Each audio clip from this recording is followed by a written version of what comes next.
एक क्वेश्चन बच्चे ने कहा किया था कि मैं एक स्कूल में जॉब करता हूं और वहां वीडियो एडिटिंग का मेरा काम है। वीडियो एडिट करता हूं और फिर मुझे सोशल मीडिया पर डालनी होती है। उसके लिए जो सॉफ्टवेयर मैं यूज़ करता हूं उसकी माहाना फ़ीस 2000 रुपये है। तो मैं वो इस्तेमाल करता हूं, लेकिन कहते हैं कभी ऐसा होता है कंपनीज़ की तरफ से जिनके सॉफ्टवेयर होते हैं वो ख़ुद अपनी कीमतें या फ़ीसेस कम या ज़्यादा करते रहते हैं। तो जब मैंने वो सॉफ्टवेयर इस्तेमाल करना शुरू किया था उनकी माहाना फ़ीस 2000 थी, अब वो 1500 हो गई है। लेकिन मैं स्कूल में नहीं बताता, स्कूल से 2000 ही लेता हूँ। दूसरा इन्होंने कहा कि अगर हम वैसे देखें तो सालाना उनकी फ़ीस 24,000 रुपये बनती है, ये जो सॉफ्टवेयर कंपनी है।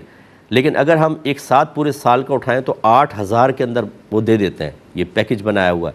तो अगर मैं ये लेकर और स्कूल से हर महीने के 2000 के हिसाब से 24,000 लेता हूँ तो 16,000 मुझे बचेंगे, 8000 वहाँ दूँ, ये 16,000 रखना कैसा है?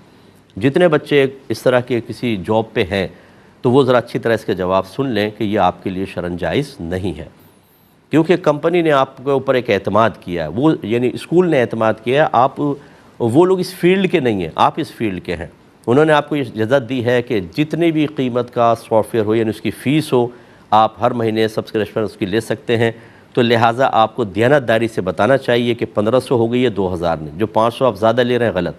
और इसी तरह अगर सालाना फ़ीस है, स्कूल को ऑफ़र करें कि आप साल का ले लें, 8000 में पड़ेगा, बहुत सस्ता पड़ेगा, ये इस तरह कर लें। लेकिन अगर आप ऐसा नहीं करते तो आप अमानत में ख़यानत के मुर्तकिब कहलाएंगे और गुनाहगार भी होंगे।